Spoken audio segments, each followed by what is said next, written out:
Everybody, we're back. My first guest is one of the most beautiful women in the world, straight from the pages of Victoria's Secret. Please welcome Gisele Bunchen.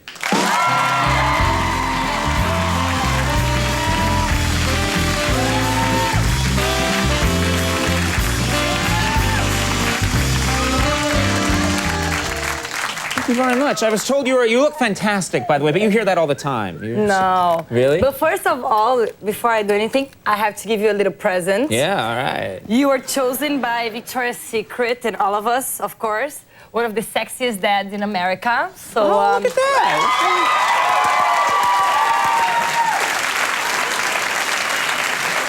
Isn't it cute? What is this? Look how cute, little boxes for you. Yes, yes. Are these boxers that you've owned or touched or something, or in any way?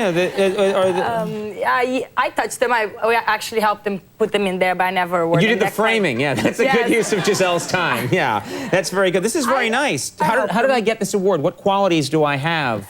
Let's talk more about me and being sexy. Exactly. That should be the focus of the conversation. I agree. Thank you. Because you are very sexy. What is it that makes me sexy? What is it? I think sexy is something that comes from the inside, I think. And I think you are very funny. You have an amazing sense of humor. And I find that the most important thing in a man. So. Really? But take away that. I don't like the whole inner quality thing. Take away all that and just look at the man. What do you think of the man and what's sexy about the man? No, it is sexy. I know what. The hair. The hair! Very sexy. How long does it take to do this amazing hairdo? I can't hear anything you're saying when you do that. How does it no time at all. When I wake up in the morning, it's like that. I have like a Jell-O mold. I put it in. Comes out like amazing. And look, it always goes right back. That's a good move. That's a good move.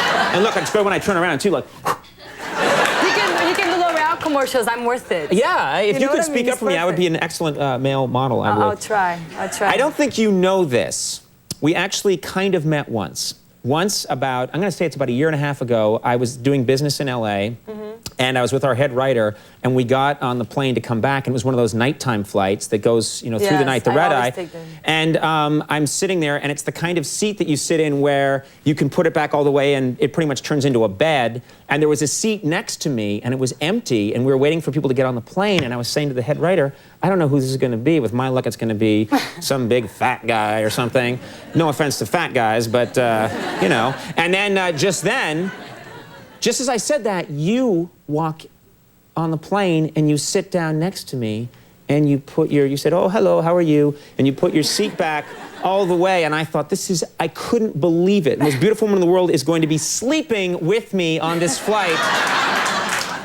And what you did is you put on your headphones to listen to music, and you took your blanket and put it over your head and went right to sleep. Yeah. And for the whole flight, if you had just taken the blanket down, you'd have seen me right there.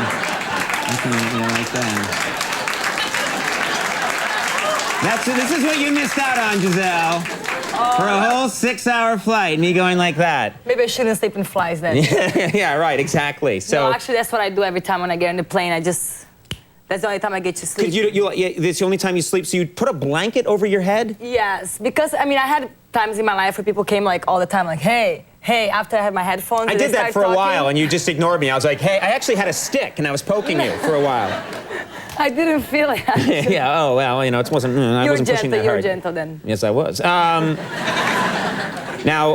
I want to ask you about your home country, Brazil. It's the best country in the world. It's the best country in the world? I have to say, there's one thing, I don't know. I was in Brazil once when I was very young, but I'm very pale, so they keep me under an umbrella the whole time.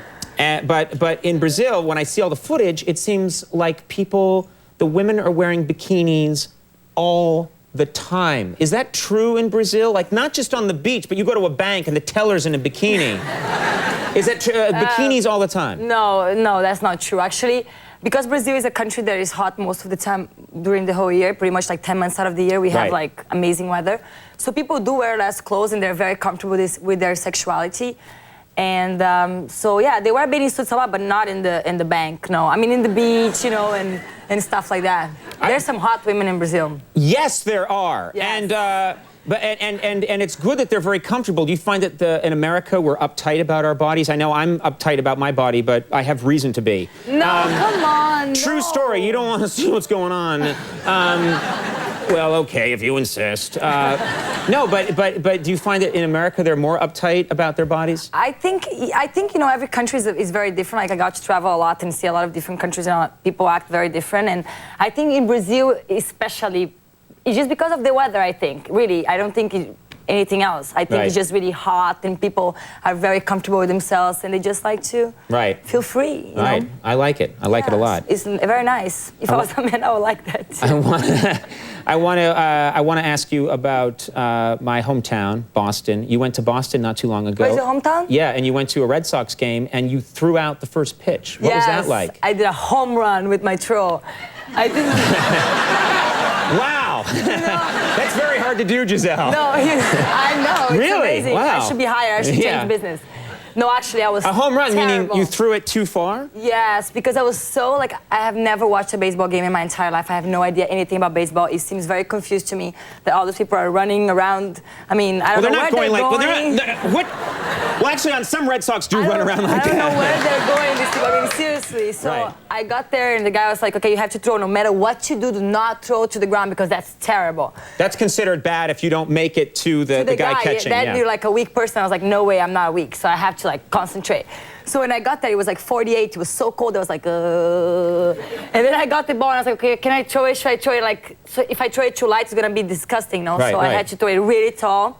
And then the guy couldn't catch it. He stretched it almost. You threw it over his head? Yes, that's why I said I hit the home run. He was outside. Then you ran around the bases and... I actually didn't run. I just stand there like frozen, like, take me out of here, I'm freezing. Did you watch the game then? No, I didn't, because I don't understand. Oh, you don't understand it? That must have looked good when you threw out the pitch, waved to everybody, got up and left. Yeah, I had a hot dog before I leave, though, because they have amazing hot dogs in that stadium. They have good hot dogs. Yes. Yeah. What is the name of the hot dog again? There was Fenway Franks. Yes, this one. Yeah. Very good. Yeah. I think. Do we gonna get money for Fenway Franks now? We should get money for that. You should get a piece of money for that. 20% for me, 20% for you. Wait, how much do I get? It's my show. I should get more. Yeah, we'll cut them in too. Okay, that'll make them happy. Yeah, just try collecting that too. And you're getting into the acting business, I understand. You're going to be in a movie? I am going to be in a movie, actually. This comes out in October. I am not an actress, though. I've been in my business for 10 years, so to me, it was like a fun thing. They offered me the role. I was like, you know, it might be fun, something different to do. So I'm going to wait and see how it goes, if I like myself. If I don't think I'm good, you know, then I won't let all of you go through so much pain of seeing me again on the screen. So I will give you a chance to watch. That's very nice of you, though, one. to say that you're able to watch yourself and think and be critical. You're allowed to. I'm a very critical person, especially of myself. I'm very critical with myself. So yes, if I don't like it, then you won't have to see me again. So don't worry. You won't have to like go over there and like, oh, get out of this screen. You know, sometimes there's like actors you're like, oh if my God. If only more Americans thought that way, that would be a good thing. They don't feel that way. I don't have that. I have that ability. I see myself at night and I go, he's so pretty. Isn't he pretty? You do a great job, though. Listen, I want to thank you very much for being here. I also want to thank you very much for my Sexy Dad Award. That was very nice of you to bring that. Best of luck. Please come back. Gisele Bunchen, everybody. Jesse James coming up. We'll take a break.